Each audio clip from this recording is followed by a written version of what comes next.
Le grand JT de l'éducation vous est présenté par Microsoft. Bonjour Loïc. Bonsoir Virginie, bonsoir à tous. Dans l'actualité aujourd'hui, la commission indépendante sur l'inceste et les violences sexuelles faites aux enfants est dans la tourmente. Sa vice-présidente est accusée d'agression sexuelle. À peine nommée, Caroline Rey-Salmon, pédiatre légiste et experte judiciaire, est visée par une plainte déposée hier par une jeune femme de 25 ans. Victime d'inceste pendant plusieurs années, elle a été orientée vers Caroline Rey-Salmon en juin 2020 pour une expertise gynécologique dans le cadre de cette enquête. Et c'est après cet examen que la jeune femme s'est sentie une nouvelle fois victime d'agression sexuelle. Elle met en cause les gestes et les propos de la médecin. Je vous propose de l'écouter. Elle a posé ses doigts sur mon sexe. Elle m'a dit « fermez les yeux, imaginez que là c'est le pénis de l'agresseur qui est sur vous. Est-ce que vous ne pensez pas qu'il faisait plutôt ce geste-là » Elle a fait le va-et-vient sur mon sexe à plusieurs reprises. Je répétais « je sais plus ». Et elle me disait « si, fermez les yeux, souvenez-vous, remettez-vous dans la scène ». C'était tellement violent que j'ai oublié la fin de l'examen. Je sais pas à la fin ce qui s'est passé, je sais pas comment je suis rentrée chez moi. Ça m'a rappelé tous mes traumatismes et j'ai trouvé ça horrible. C'est lorsque la jeune femme a découvert que Caroline Rey-Salmon allait être nommée numéro 2 de la Ciivise qu'elle s'est décidée à porter plainte. Le président de la commission, Sébastien Bouel, quant à lui, a apporté son soutien à sa vice-présidente et il dit faire confiance à la justice. La légiste conteste l'intégralité des accusations, mais elle a annoncé à la mi-journée se mettre en retrait de la Ciivise, je la cite, pour un temps, précisant qu'il ne s'agissait pas d'une démission. Affaire en cours donc. Après la nouvelle mobilisation d'hier, la colère du monde de l'éducation risque bien de ne pas s'apaiser avec ces révélations autour du choc des savoirs. Ces fameux groupes de niveau en 6e pensés par Gabriel Attal pour tirer vers le haut les élèves en difficulté. Les syndicats et les enseignants, eux, sont majoritairement contre. De leur point de vue, ce dispositif créerait des inégalités et des discriminations, notamment sociales.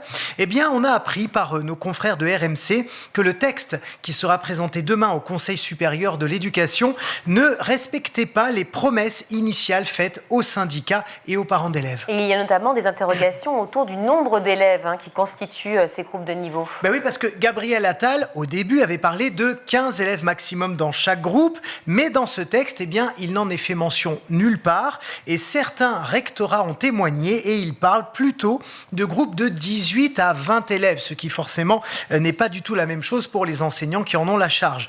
Inquiétude également sur la constitution de ces groupes qui doivent être bâtis sur la base des évaluations finales en CM2. Or, ce que disent les syndicats et les parents d'élèves, c'est qu'il est impossible de classer ainsi les enfants tant que les nouveaux enseignants, ceux qui œuvrent en collège, ne les ont pas connus, n'ont pas vu de quoi ils étaient capables et donc n'ont pas formulé eux-mêmes des recommandations sur leur niveau. En tout cas, les syndicats entendent bien donner un avis défavorable sur ce texte demain, mais le ministère pourrait néanmoins passer en force, comme ce fut le cas pour la réforme du lycée professionnel. Et parmi les chantiers du ministère, eh bien, figure également celui de la sécurité des établissements scolaires. Hier, à Paris, un homme armé s'est introduit dans une école maternelle. Vers 9h du matin hier, un Tunisien sous obligation de quitter le territoire français s'est introduit dans une maternelle du 12e arrondissement de la capitale, armé de 2 lames de cutter. Selon la police, il avait réussi à voler un jeu de clés de l'établissement autour duquel il rôdait déjà depuis plusieurs jours.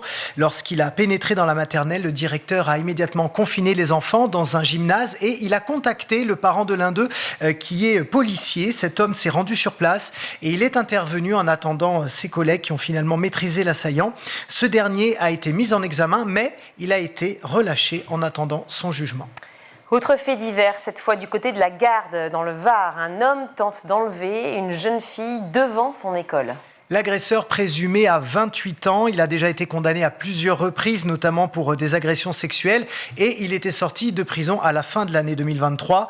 Lundi, effectivement, il s'est donc approché de cette fillette de 10 ans qui était assise près de la porte d'entrée de son école. Il a engagé la conversation avec elle et lui a demandé très fermement de le suivre.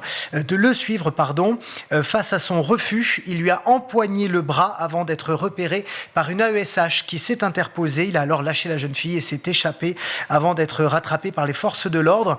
Évidemment, les élèves comme les parents sont très choqués. Une psychologue est passée de classe en classe hier pour évoquer cet incident avec les enfants.